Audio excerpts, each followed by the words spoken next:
With Audi releasing more e-tron vehicles, will 034 be providing tuning for those platforms as well? If so, how will it differ from how you already tune the gas cars? Yeah, definitely. The factory ECUs for the EVs are still have a torque model, um, and so you know Audi's approach, anyways, was to kind of just you know the ECU controls the amount of torque that the gas or the diesel or the electric motor produces, and they don't really differentiate too much between the source of the torque. Now, obviously, there's no injectors or timing events or things like that with an electric motor, but um, we can tune and calibrate electric motor vehicles, Hmm. and I'm sure we will be. Right now, there does not appear to be a market for it. Um, Audi and Volkswagen electric vehicles seem to be doing pretty well. They're pretty popular, but people just aren't buying them and wanting to modify them. Yeah, the amount of like the e-tron GT stuff out there is a very, Yeah. very small amount of vehicles comparatively to anything else out Although, there. have you seen the prices on those? Not recently. They've come down Oh, that's good to substantially. hear. You can get like an e-tron GT for like 50 grand or something like Nice. that. And to me, that's one of the most beautiful cars ever Yeah. made. It's a gorgeous car. But I think it will get there eventually.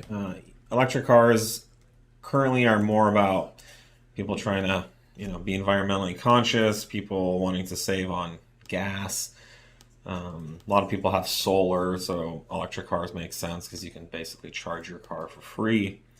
Um, the performance customer who's looking for modification opportunities and looking for spirited driving and things like that, almost 99% are gasoline, ice people, right? Even if you look into the diesel world, the level of diesel tuning was much much lower. In Incomparable, these markets for sure. Yeah. incomparable to. I mean, yes, there's like two companies, Volkswagen companies, that specialize in like TDI tuning, but compared to like hundreds for ice. I think well more in the states, and you get into the European stuff, and just your level of diesel like vehicles is much higher. But There's yes, more yeah. diesels there, but I think it's still, as a percentage, still way lower. But anyways, EVs a substantial, Hmm. movements on that, where there's some performance kind of tuning stuff, which is mostly like wheels and suspension stuff for Teslas. Nobody's really able to tune Tesla ECUs that I've seen. Um, and I'm not aware of anyone in the Volkswagen Audi space offering calibrations for EVs, but it has to get there. I think in the next 5 to 10 years, that market will definitely develop. But it's more limited by customers than the cars.